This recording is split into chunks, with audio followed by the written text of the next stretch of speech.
नमस्कार दोस्तों, आप सभी का पॉलिटी की रिवीजन क्लास में फिर से बहुत बहुत स्वागत है। इससे पिछली क्लास में हम लोगों ने संघात्मक व्यवस्था को समझा था, फेडरल सिस्टम ऑफ गवर्नमेंट, इसको समझने की कोशिश की थी। बहुत इंपॉर्टेंट क्लास थी, आप सभी को ये क्लास देखनी चाहिए।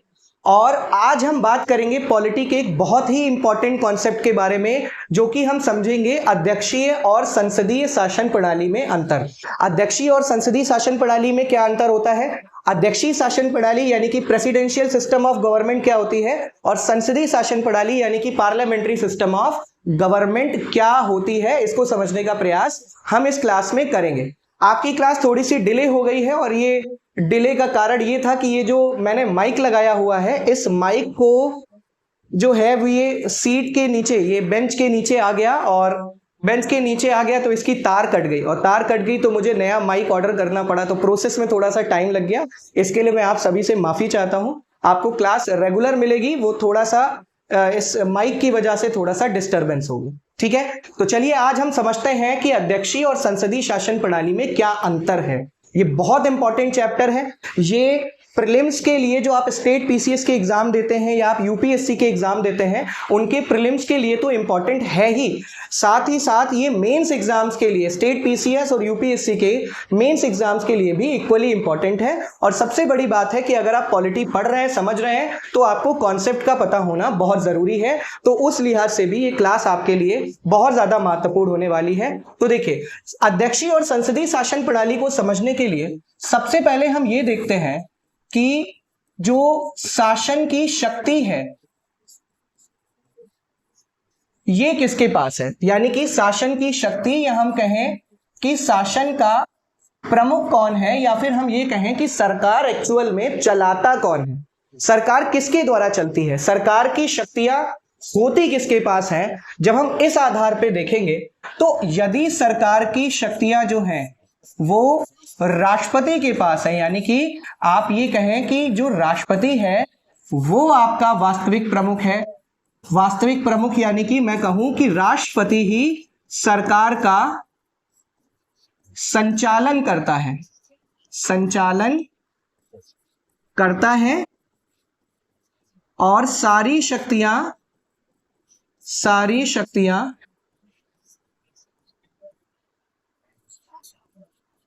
राष्ट्रपति के हाथ में केंद्रित रहती है, ठीक है। तो ऐसी व्यवस्था को हम क्या बोलते हैं, जहां पर राष्ट्रपति वास्तविक प्रमुख है, सारी शक्तियां राष्ट्रपति के हाथ में केंद्रित है, तो ऐसी व्यवस्था को हम बोलते हैं अध्यक्षीय शासन प्रणाली, ठीक है। यानी कि आप कहेंगे कि सर जी इसका मतलब ये हुआ कि जिन देशों में सारी की सारी पावर राष्ट्रपति के पास रहती है, राष्ट्रपति ही सरकार का प्रमुख होता है, राष्ट्रपति ही सरकार का मुखिया होता है, वहां पर अध्यक्षीय शासन प्रणाली है। और इसका एग्जाम्पल आपका क्या है? इसका एग्जाम्पल है आपका यूएसए और फ्रांस। तो यूएसए और फ्रांस जैसे देशों में आपका कैसी शासन प्रणाली है? अध्यक्षीय शासन प्रणाली है। अगर हम ये देखें कि जो प्रधानमंत्री है, जिन देशों में प्रधानमंत्री क्या होता है? वास्तविक प्रमुख होता है। क्या होता है? वास्तविक प्रमुख होता है, यानी कि सरकार का मुखिया जो है, सरकार का मुखिया पीएम होता है, यानी कि प्रधानमंत्री होता है। अर्थात सरकार का संचालन कौन करता है? सरकार का संचालन पीएम करता है, प्रधानमंत्री करता है। ऐसे देशों की जो शासन प्रणाली है, तो ये कौन सी शासन प्रणाली होती है? संसदीय शासन प्रणाली। कौन सी शासन प्रणाली?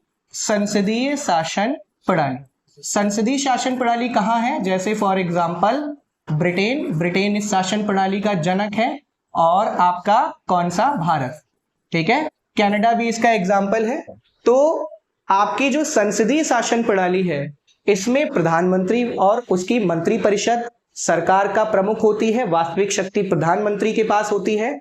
और जो अध्यक्षीय शासन प्रणाली है, उसमें सरकार का मुखिया राष्ट्रपति होता है, सारी की सारी शक्ति राष्ट्रपति के पास होती है, ठीक है। चलिए अब हम समझने का प्रयास करते हैं कि अध्यक्षीय जो शासन प्रणाली है उसकी क्या विशेषता है। तो अगर हम बात करें अध्यक्षीय शासन प्रणाली की विशेषताएं क्या होती हैं,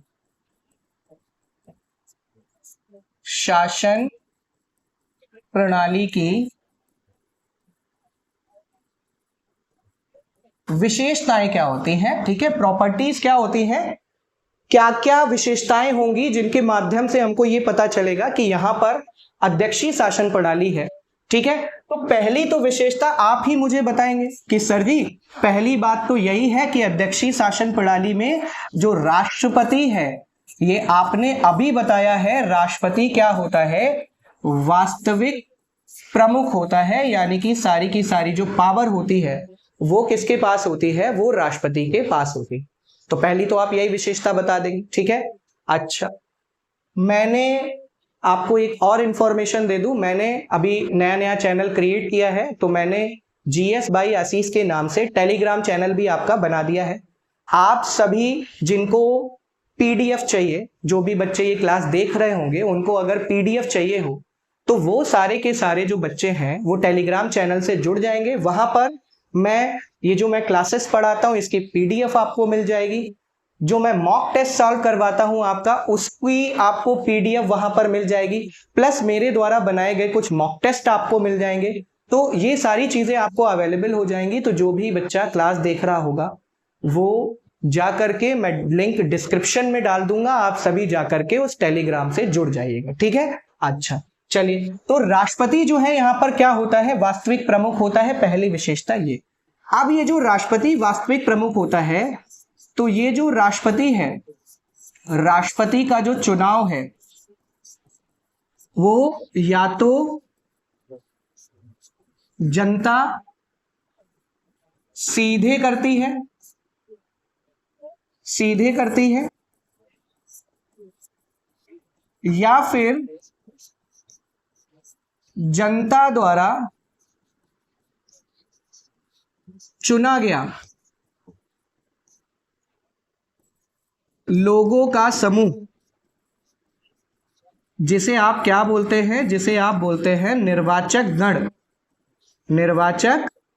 गण। ठीक है, तो लोगों का समूह निर्वाचक गण करता है। ठीक है, यानी कि कुल मिला के बात यह है कि या तो आप कान ऐसे पकड़े या फिर घुमा के ऐसे पकड़े, बात वही है कि कुल मिला के आफ्टर ऑल जनता की इच्छा से ही राष्ट्रपति चुना जाता है। तो या तो जनता करेगी और या फिर एक निर्वाचक गण करेगा जिसको जनता ने ही चुना है। ठीक है, अब मैं आपको इसको थोड़ा सा और थोड़ा सा एक्सप्लेन कर देता हूं आपको। USA का एग्जांपल लेते हैं हम लोग, एग्जांपल है आपका USA। तो USA में राष्ट्रपति को चुनने के लिए निर्वाचक गण व्यवस्था है। ठीक है, निर्वाचक गण व्यवस्था है और USA में आपके 50 राज्य हैं और इन 50 राज्यों में 538 सदस्य हैं। ठीक है, ये 538 सदस्य मिलकर के आपका किसको चुनते हैं, ये किसको चुनते हैं, राष्ट्रपति को चुनते हैं। ठीक है, तो यानी कि हम कहें कि USA के राष्ट्रपति को जो चुनने वाला निर्वाचक गण है, समूह है, उसमें 538 सदस्य शामिल होते हैं। अब ये जो 538 सदस्य हैं ये अमेरिकी राज्यों में इनकी संख्या जनसंख्या के आधार पर है, जनसंख्या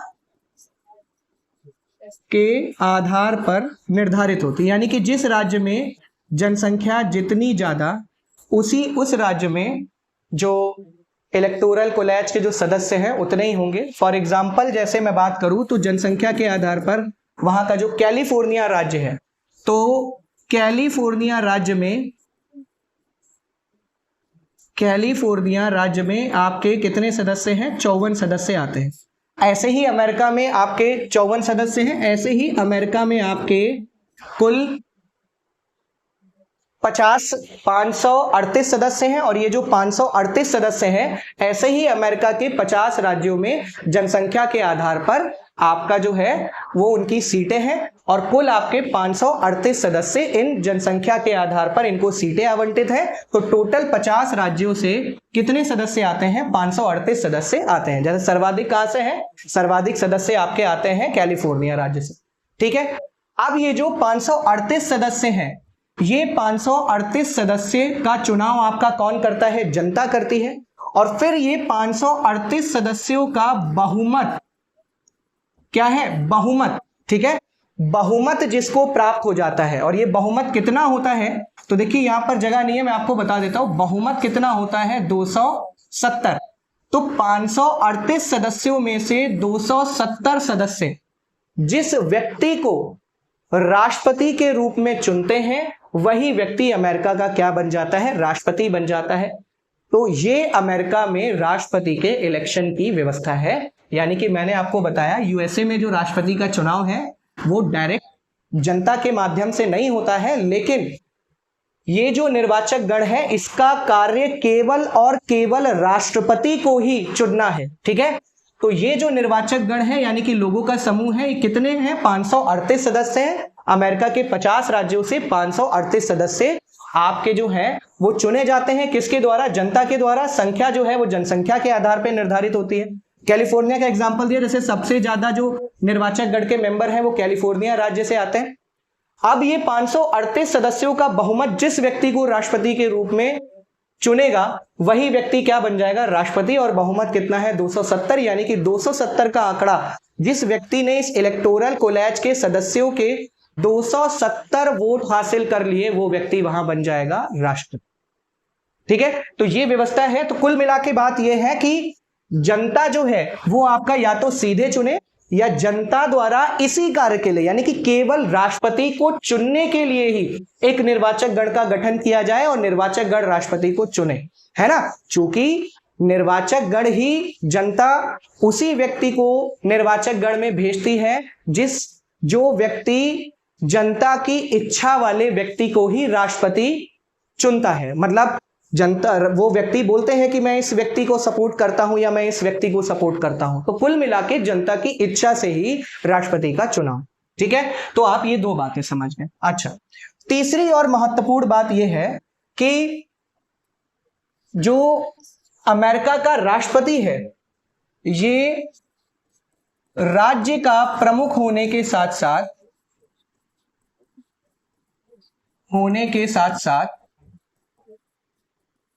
सरकार का भी प्रमुख होता है। यानी कि देखिए, राज्य का प्रमुख तो है ही, देश का प्रमुख तो है ही अमेरिकी राष्ट्रपति, है ना। ठीक है, देश का प्रमुख तो है ही, लेकिन साथ साथ किसका प्रमुख है? साथ साथ सरकार का भी प्रमुख है। सारी शक्तियां राष्ट्रपति के हाथ में ही केंद्रित है। ये बात भी मैं पहले आपको बता चुका हूं। जैसे हम भारत की अगर बात करें तो भारत में राज्य का प्रमुख तो राष्ट्रपति है ना, वो राज्य का प्रमुख है। ठीक है, लेकिन सरकार का प्रमुख वहां पे प्रधानमंत्री और मंत्री परिषद है। क्यों? क्योंकि वहां पे संसदीय शासन प्रणाली है। अमेरिका में राज्य का प्रमुख भी राष्ट्रपति है और सरकार का प्रमुख भी राष्ट्रपति है। ठीक है, तो ये आपको ध्यान रखना है। ठीक है, अच्छा, और यहां पर देखिए राष्ट्रपति राज्य का प्रमुख होने के साथ साथ सरकार का भी प्रमुख होता है। अच्छा, राष्ट्रपति विधानमंडल से पृथक होता है तथा अपने कार्यों के लिए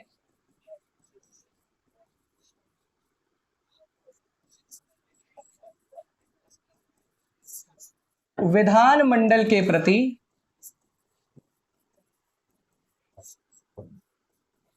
उत्तरदायी नहीं होता।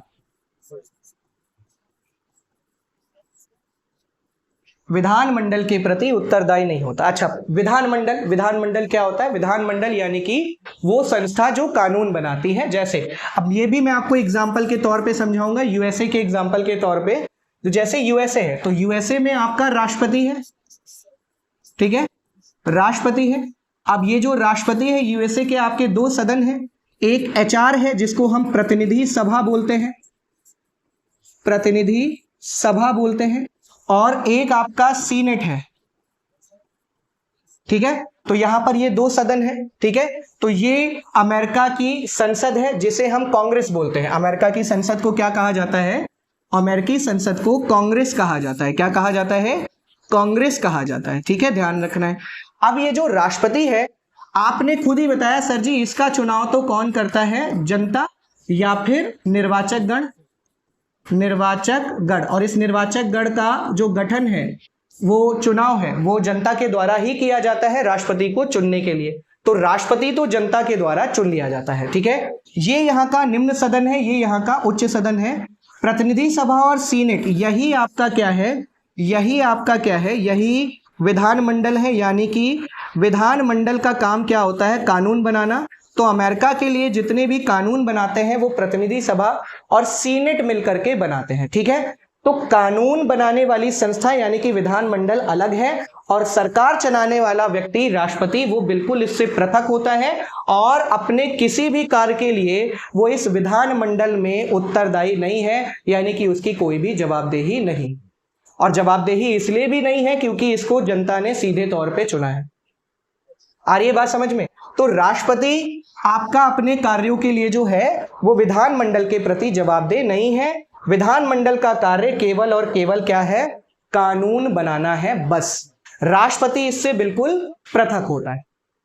ठीक है, अच्छा, तो ये आपको समझना है। ठीक है, तो अमेरिका का जो राष्ट्रपति है वो विधानमंडल से यानी अमेरिका की कानून बनाने वाली संस्था से बिल्कुल पृथक होता है और अपने कार्यों के लिए उत्तरदायी नहीं होता है। ठीक है, अभी मैं आपको बताऊंगा कि कैसे भारत में जो प्रधानमंत्री है और मंत्रिपरिषद है वो अपने कार्यों के लिए इस विधानमंडल के प्रति उत्तरदायी होती है। ठीक है, लेकिन अमेरिका में ऐसा नहीं होता है। अभी यही हमको समझना है। ठीक है, तो ये आपको ध्यान रखना है, अपने कार्यों के लिए उत्तरदायी नहीं होता। ठीक, अगली जो विशेषता है वो आपकी क्या है कि अमेरिका का जो राष्ट्रपति है अपनी मर्जी से, राष्ट्रपति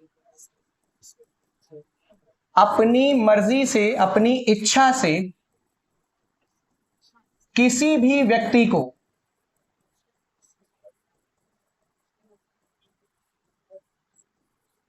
मंत्री बना सकता है। ये बहुत इंपॉर्टेंट बात है, मंत्री बना सकता है। यानी कि इस लाइन का मतलब ये है कि जो मंत्री होते हैं उन्हें विधानमंडल का सदस्य होना, यानी कि एचआर और सीनेट का सदस्य होना अनिवार्य नहीं है, है ना? अनिवार्य नहीं है, या चुनाव लड़ना भी अनिवार्य नहीं है।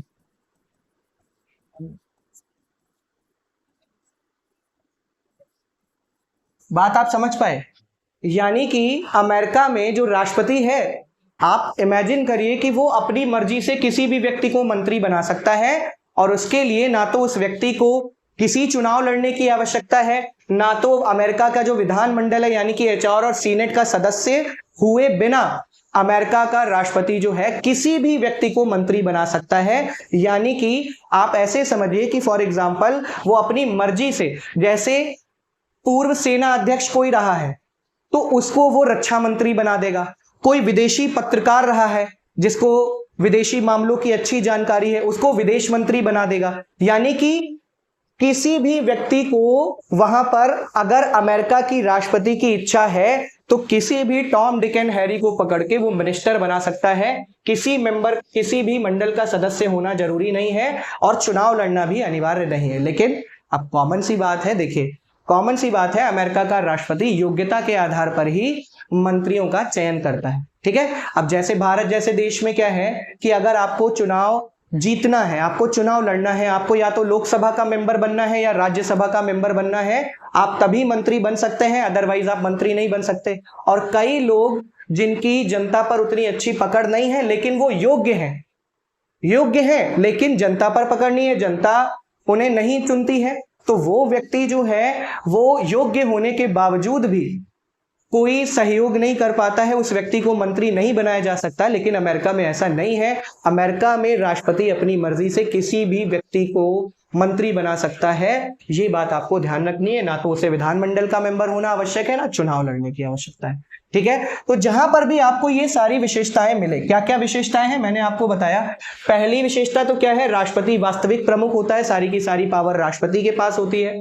राष्ट्रपति का चुनाव या तो जनता सीधे करती है या केवल राष्ट्रपति को चुनने के लिए ही बनाया गया लोगों का समूह, निर्वाचक गण राष्ट्रपति को आपका चुनता है। जैसे एग्जांपल मैंने दिया यूएसए वाला, तो मैंने आपको बताया कि यूएसए में कुल 538 सदस्य हैं, जिनको यूएसए में राज्यों के आधार पर, राज्यों में जनसंख्या के आधार पर ये 538 सदस्य आपके जनसंख्या के आधार पर बटे हुए हैं। जैसे कैलिफोर्निया में 54 सदस्य हैं, ऐसे ही हर राज्य को आपका निर्वाचक गण आवंटित है। अब कैलिफोर्निया के जो लोग हैं वो अपनी मतलब राज्य से 54 सदस्य भेजते हैं, ऐसे ही कुल 538 सदस्य चुन करके आते हैं जनता के द्वारा। और ये जो 538 सदस्य हैं, इनका बहुमत यानी कि 270 जिस व्यक्ति को मिल जाता है वही व्यक्ति राष्ट्रपति चुना जाता है। तो चाहे आपका जनता चुने या ये चुने, बात आपकी एक ही है। ठीक है, अच्छा अगली विशेषता मैंने आपको क्या बताई कि जो राष्ट्रपति है वो राज्य का प्रमुख होने के साथ साथ आपका सरकार का भी प्रमुख होता है, यानी कि जो सरकार का वास्तविक मुखिया आपका राष्ट्रपति ही होता है। राष्ट्रपति विधानमंडल से पृथक होता है ना, और अपने कार्यों के लिए विधानमंडल के प्रति किसी भी तरीके से रिस्पॉन्सिबल नहीं होता है। तो वो फ्री होकर कार्य करता है, उस पर किसी का भी दबाव नहीं होता, उसकी किसी पर भी किसी के प्रति जवाबदेही नहीं होती। ठीक है, तो राष्ट्रपति विधानमंडल से आपका क्या होता है, पृथक होता है। तो ये बात आपको ध्यान रखना है। जो राष्ट्रपति है उसको तो जनता ने चुना है, ना तो वो यहाँ का मेंबर है ना वो यहाँ का मेंबर है। तो राष्ट्रपति जो है अपने कार्यों के लिए उत्तरदायी नहीं है, फ्री होकर के कार्य करता है। तो एक अच्छी भी बात मानी जाती है और एक बुरी भी बात मानी जाती है। अच्छी बात यह है कि राष्ट्रपति फ्री होकर कार्य कर सकता है, उसकी कोई जवाबदेही नहीं है। ठीक है, तो उसे जवाब नहीं देना पड़ता, बिना दबाव के वो कार्य कर सकता है। लेकिन बुरी बात यह है कि कई बार अगर निरंकुश हो जाए, यानी कि अपनी मन मर्जी से डिसीजन लेने लगे, गलत डिसीजन लेने लगे, तो भी उसकी जवाबदेही कहीं पर नहीं। ठीक है, चलिए अच्छा, अब मैंने आपको ये बताया। अच्छा, फिर मैंने आपको बताया कि जो अगली विशेषता है कि वह अपनी मर्जी से किसी भी व्यक्ति को मंत्री बना सकता है। तो जितनी भी ये विशेषताएं जिन देशों में आपको दिखेंगी, वही व्यक्ति आपकी क्या है, वही आपकी अध्यक्षीय शासन प्रणाली। ठीक है, तो आप ऐसे समझ लेंगे। अब हम बात करते हैं किसकी, अब हम बात करते हैं संसदीय शासन प्रणाली की। ठीक है, संसदीय शासन प्रणाली।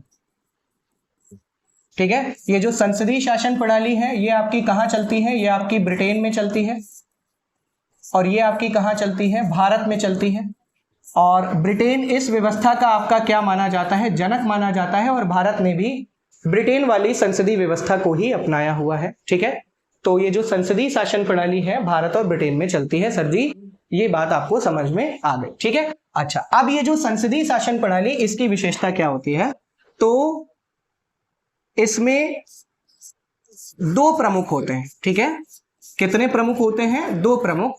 ठीक है, एक तो दो प्रमुख है, एक तो राष्ट्रपति है, ठीक है, या सम्राट है। ठीक है, और या फिर हम ये कह सकते हैं जो संसदीय शासन व्यवस्था है इसमें दो प्रमुख होते हैं। ठीक है, संसदीय शासन व्यवस्था का एग्जाम्पल मैंने आपको बताया, फिर से लिख देता हूं। संसदीय शासन व्यवस्था कहां चलती है, ब्रिटेन में चलती है, और कहां चलती है, भारत में चलती है। और ब्रिटेन इसका क्या है, ब्रिटेन इसका जनक माना जाता है। अब यहां पर आपके दो प्रमुख होते हैं, दो प्रमुख यानी कि एक आपका क्या होता है, नाम मात्र का प्रमुख होता है, यानी कि केवल प्रतीकात्मक प्रमुख होता है। ठीक है, और एक आपका क्या होता है, वास्तविक प्रमुख होता है, वास्तविक प्रमुख होता है। आपने कहा कि सर जी संसदीय शासन प्रणाली की विशेषता यह है कि जो सारी शक्ति होती है वो प्रधानमंत्री और उसकी मंत्रिपरिषद के पास में होती है। वो शुरू में आपने जो है वो समझा था। ठीक है, तो अब हम संसदीय शासन प्रणाली की विशेषताएं देखते हैं। तो जब आप विशेषताएं देखते हैं तो आप कहते हैं कि सर जी दो प्रमुख होते हैं, पहला आपका नाम मात्र का प्रमुख और दूसरा आपका वास्तविक प्रमुख। नाम मात्र का प्रमुख यानी कि अगर हम बात करें जैसे भारत, तो भारत में आपका नाम मात्र का प्रमुख कौन है? राष्ट्रपति। और ब्रिटेन में नाम मात्र का प्रमुख कौन है? सम्राट है। ठीक है, तो भारत में नाम मात्र का प्रमुख राष्ट्रपति है, ब्रिटेन में नाम मात्र का प्रमुख आपका कौन है? सम्राट है। और दोनों जगह पर जो वास्तविक प्रमुख है वो कौन है? प्रधानमंत्री है और उसकी मंत्री परिषद है। ठीक है, ध्यान रखना है। तो प्रधानमंत्री और उसकी मंत्री परिषद क्या होती है? ये वास्तविक प्रमुख होती है। और यानी कि सरकार का जो वास्तविक रूप से संचालन है, सरकार का जो संचालन है, सरकार का जो संचालन है वो प्रधानमंत्री और उसकी मंत्री परिषद करती है। और राष्ट्रपति अगर भारत की बात करें और ब्रिटेन की बात करें सम्राट, तो ये नाम मात्र का प्रमुख होते हैं और वास्तविक शक्ति प्रधानमंत्री और उसकी मंत्री परिषद के पास होती है। आ रही है बात समझ में? ठीक है, तो दो प्रमुख होते हैं, ये बात क्लियर हो गई। कहां पर? संसदीय शासन व्यवस्था में। ठीक है, अच्छा दूसरी बात क्या है? दूसरी बात यह है कि बहुमत वाले दल का शासन होता है। बहुमत वाले दल का क्या होता है? शासन होता है। ठीक है, बहुमत वाला दल ही सरकार बनाता है। तो बहुमत वाले दल का शासन होता है कहां पर? संसदीय शासन व्यवस्था में, जिस दल को मेजॉरिटी प्राप्त होती है। कहां पर मेजॉरिटी प्राप्त होती है? निम्न सदन में। निम्न सदन में जिस दल को बहुमत प्राप्त होता है, बहुमत प्राप्त होता है, वही दल सरकार का निर्माण करता है। निर्माण करता है। ठीक है, और अच्छे से समझ लेंगे इसको। जैसे फॉर एग्जांपल अगर हम भारत की बात करें, किसकी बात करें? भारत। तो भारत में आपका जो है, भारत की संसद किससे मिलकर के बनती है? राष्ट्रपति और लोकसभा, मैं शॉर्ट में इसको LS लिख देता हूं, और राज्यसभा यानी कि शॉर्ट में इसको RS लिख देता हूं। ठीक है, तो जो लोकसभा है भारत की, इसमें 543 सदस्य हैं और ये 543 सदस्य जनता के द्वारा चुने जाते हैं। जनता के द्वारा क्या होते हैं? चुने जाते हैं। ठीक है, इन 543 सदस्य, ये जो 543 सदस्यों के लिए बहुत सारे दल चुनाव लड़ते हैं, बहुत सारे दल अपने अपने कैंडिडेट खड़ा करते हैं, और जिस दल को बहुमत प्राप्त होता है, जिस दल को क्या प्राप्त होता है? बहुमत, है ना? बहुमत का मतलब होता है 50% प्लस 1, यानी कि 543 का आधा और उसमें 1 जोड़ देंगे तो कितनी? जिस दल को 272 सीटें प्राप्त होती हैं वो दल बन जाता है बहुमत दल। और यही बहुमत दल अपना एक क्या चुनता है? नेता। और यही नेता कौन हो जाता है? इसी नेता को राष्ट्रपति प्रधानमंत्री नियुक्त करते हैं। आ रही है बात समझ में? तो बहुमत, निम्न सदन में जिस दल को बहुमत प्राप्त होता है वही दल सरकार का निर्माण करता है।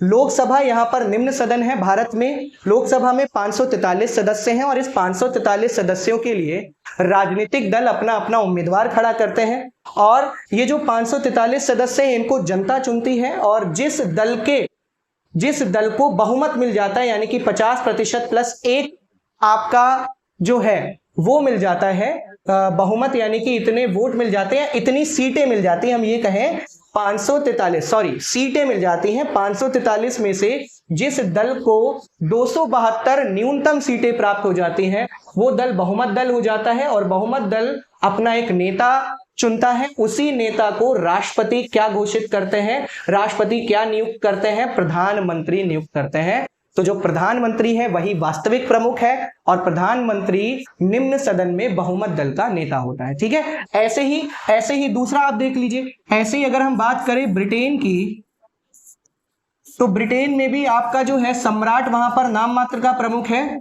और यहां पर भी 2 सदन है। एक तो आपका कॉमन्स सभा है, कॉमन्स सभा, और दूसरा आपका वहां पर है House of Lords, House of Lords. ठीक है, तो कॉमन सभा है, इस कॉमन सभा में 650 सदस्य होते हैं, 650 सदस्य होते हैं। इन 650 सदस्यों को कौन चुनती है? जनता। फिर वही बात, जनता चुनती है, और जिस दल को क्या प्राप्त होता है? बहुमत दल। जिस दल को बहुमत प्राप्त होता है यानी कि 50% प्लस 1, यानी कि कितनी सीटें? 326 सीट, जिसको 650 में से प्राप्त हो जाएंगी वो क्या बन जाएगा? बहुमत दल बन जाएगा। और बहुमत दल अपना क्या चुनता है? एक नेता चुनता है। वही नेता कौन बन जाता है? ब्रिटेन का प्रधानमंत्री।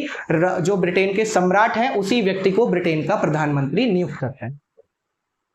आ रही बात समझ में? फिर जब जैसे भारत में प्रधानमंत्री बहुमत दल का नेता है, बहुमत दल ने जिसको अपना नेता घोषित किया है, फिर प्रधानमंत्री बोलेंगे कि हमें ये व्यक्ति चाहिए सरकार चलाने के लिए, तो राष्ट्रपति उन्हीं व्यक्तियों को मंत्री बना देता है। ऐसे ही ब्रिटेन में बहुमत दल का जो नेता चुना जाता है वो बोलता है इन व्यक्तियों को हमें चाहिए सरकार चलाने के लिए, तो सम्राट उन्हीं व्यक्तियों को मंत्री बना देता है। तो वो आपका जो है वही सरकार का गठन हो जाता है। तो प्रधानमंत्री और उसकी मंत्री परिषद ही मुख्य रूप से आपकी क्या होती है? सरकार। वास्तविक शक्ति जो है वो आपकी इसी के पास होती है। तो आप संसदीय व्यवस्था समझ गए, अच्छे से आप समझ गए होंगे। ठीक है, मैंने दोनों का आपको बता दिया। तो यहां पर बहुमत दल का शासन होता है, और बहुमत दल कहां पर? निम्न सदन में जिस दल को बहुमत प्राप्त होता है वही आपका क्या होता है? बहुमत दल होता है। तो ये आपकी क्या हो गई?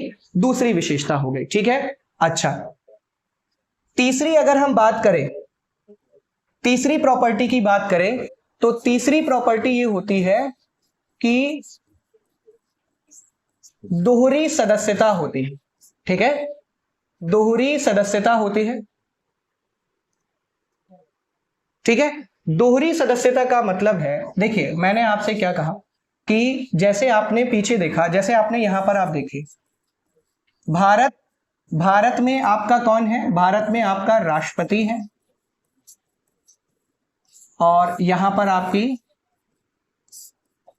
लोकसभा है, और ये आपकी क्या है? राज्यसभा। ऐसे ही आपका ब्रिटेन में आपका क्या होता है? सम्राट होता है। आपका ब्रिटेन में कॉमन सभा है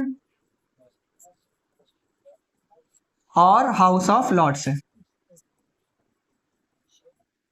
ठीक है, आप किसी का एग्जांपल लेके समझ लीजिए, एक भारत का एग्जांपल लेके आप समझ लीजिए कि भारत में भी संसदीय शासन प्रणाली है। लोकसभा और राज्यसभा ये जो है ये क्या है? ये कानून बनाने वाली संस्था है। ठीक है, कानून बनाने वाली संस्था है, यानी कि इनका काम क्या है? लोकसभा और राज्यसभा का काम क्या है? कानून निर्माण। अब मेरी बात ध्यान से समझिएगा, कानून निर्माण। और कानून निर्माण में जो लोग भाग लेते हैं उन्हें हम क्या बोलते हैं? सांसद। क्या बोलते हैं? सांसद बोलते हैं। ठीक है, मेंबर ऑफ पार्लियामेंट बोलते हैं। तो ये आपके सांसद हैं। लोकसभा के सदस्यों को लोकसभा का सांसद, राज्यसभा के सदस्यों को राज्यसभा का सांसद। तो लोकसभा और राज्यसभा मिलकर के भारत देश के लिए क्या बनाती है? कानून बनाती है। इसी लोकसभा में आपका कितनी सीट है? अभी आपने बताया लोकसभा में जो सीट है वो कितने सदस्य हैं? 543 सदस्य हैं। तो 543 सदस्य हैं, और ये 543 सदस्यों को कौन चुनता है? तो आपने कहा सर जी जनता चुनती है। अब जिस दल को क्या मिला है? जिस दल को बहुमत मिला है, बहुमत का मतलब क्या है? 50% प्लस 1, यानी कि जिस दल को 543 में से 272, 543 में से कितनी सीटें? न्यूनतम 272 सीटें प्राप्त हो जाती हैं, वो आपका क्या बन जाता है? बहुमत दल। और बहुमत दल अपना एक क्या चुनता है? नेता। उसी नेता को राष्ट्रपति प्रधानमंत्री नियुक्त करते हैं। ठीक है, तो पहली बात तो आपको ये समझनी है कि जो प्रधानमंत्री है और जो मंत्री परिषद है, ठीक है, तो प्रधानमंत्री क्या होते हैं? लोकसभा में बहुमत दल का नेता होते हैं। और एक बात आपको और ध्यान रखनी है कि चाहे प्रधानमंत्री है चाहे मंत्री परिषद है, आप प्रधानमंत्री तभी बन पाओगे या मंत्री तभी बन पाओगे जब आपको दोनों सदनों में से किसी एक सदन की सदस्यता प्राप्त होगी। ठीक है, जैसे मनमोहन सिंह है, तो मनमोहन सिंह लोकसभा का चुनाव नहीं लड़ते थे, जो प्रधानमंत्री रहे, तो राज्यसभा से वो मेंबर थे। और भी आप अक्सर ये बात देखते हैं कि मंत्री बनने के लिए लोकसभा और राज्यसभा में से किसी एक सदन का सदस्य होना जरूरी है। ठीक है, मंत्री बनने के लिए, मैं रिपीट कर रहा हूं, मंत्री बनने के लिए लोकसभा और राज्यसभा में से किसी एक सदन का सदस्य होना जरूरी है। और लोकसभा और राज्यसभा क्या है? विधायिका है, यानी कि कानून बनाने वाली संस्था है, यानी कि विधानमंडल है। ठीक है, तो आपको दोनों सदनों में से किसी एक सदन का सदस्य होना जरूरी है, यानी कि, और प्रधानमंत्री और मंत्री परिषद क्या होते हैं? सरकार के प्रमुख होते हैं, यानी कि प्रधानमंत्री और मंत्री परिषद को ही क्या बोलते हैं? सरकार बोलते हैं। तो देखिए, प्रधानमंत्री और मंत्री परिषद सरकार के भी सदस्य होते हैं, साथ साथ विधानमंडल के भी सदस्य होते हैं। ध्यान देना है, सरकार के तो सदस्य होते हैं, सरकार चलाते हैं, और विधानमंडल के भी सदस्य होते हैं, क्योंकि मंत्री बनने के लिए दोनों सदनों में से किसी एक सदन का सदस्य होना जरूरी है। यानी कि आप ये कह सकते हैं कि प्रधानमंत्री और मंत्री परिषद एक तरफ तो सरकार चलाती है, दूसरी तरफ कानून बनाने की प्रक्रिया में भी भाग लेती है, यानी कि कानून बनाने वाली संस्था के भी मेंबर होते हैं। ठीक है, तो दोहरी सदस्यता का मतलब है कि, दोहरी सदस्यता का मतलब है सरकार का भी हिस्सा हो सकते हैं, हिस्सा हो सकते हैं। ठीक है, जो मंत्री होते हैं, जो मंत्री सरकार का भी हिस्सा, ठीक है, सरकार का भी हिस्सा होते हैं, सरकार का भी हिस्सा होते हैं।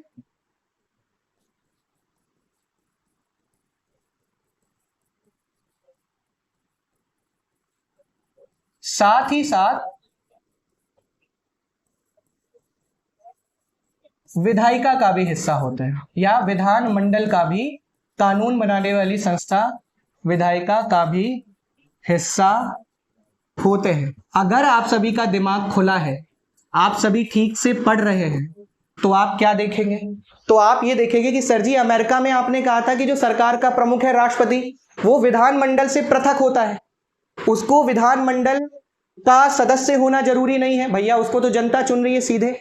लोकसभा में बहुमत वाले दल के नेता को ही प्रधानमंत्री नियुक्त किया जाता है, और प्रधानमंत्री जिसको बोलेगा उसी को मंत्री बनाया जाता है। लेकिन प्रधानमंत्री और मंत्री बनने के लिए दोनों सदनों में से किसी एक सदन की सदस्यता आवश्यक है, यानी कि जो प्रधानमंत्री है और उसकी मंत्री परिषद है, वो सरकार का तो हिस्सा है ही, है ना, साथ साथ वो विधानमंडल का भी हिस्सा है। और एक एग्जांपल से आप समझ लीजिए, मोदी जी है, प्रधानमंत्री है। मोदी जी मोदी जी जो है वो वाराणसी से आपके लोकसभा के सांसद है। तो लोकसभा के सांसद हैं, और लोकसभा और राज्यसभा किसका हिस्सा है? विधानमंडल का। लोकसभा और राज्यसभा का क्या काम है? कानून निर्माण करना। यानी कि मोदी जी एक तरफ आपके क्या है? सांसद भी है, और दूसरी तरफ आपके क्या है? प्रधानमंत्री हैं। तो सांसद के रूप में मोदी जी कानून निर्माण में भाग लेते हैं, और प्रधानमंत्री के रूप में वो सरकार के मुखिया हैं। आ रही है बात समझ में? तो एक साथ दोहरी सदस्यता है, यानी सरकार भी चलाते हैं मंत्री, और कानून निर्माण में भी भाग लेते हैं। ये संसदीय व्यवस्था की विशेषता है। आ रही है बात समझ में? ठीक है,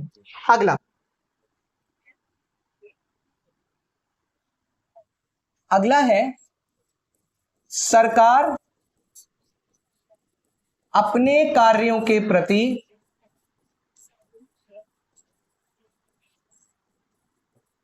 संसद के प्रति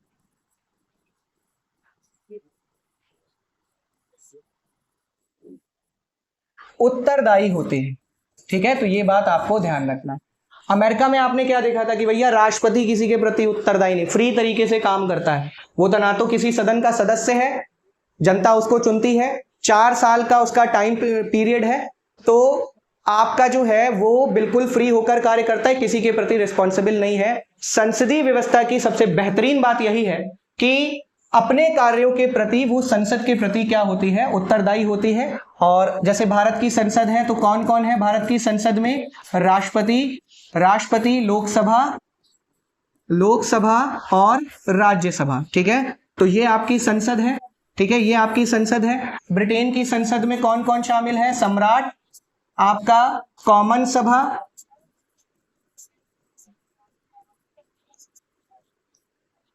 सभा, और आपका हाउस ऑफ लॉर्ड्स। ठीक है, तो जो सरकार है, यानी कि जो प्रधानमंत्री और मंत्री परिषद है, ठीक है, कौन? पीएम और उसकी मंत्री परिषद अपने कार्यों के लिए संसद के प्रति उत्तरदायी होगी, यानी कि भारत के प्रधानमंत्री और उसकी मंत्री परिषद संसद के प्रति उत्तरदायी होंगे, जवाब देना पड़ता है प्रश्नकाल शून्यकाल के माध्यम से।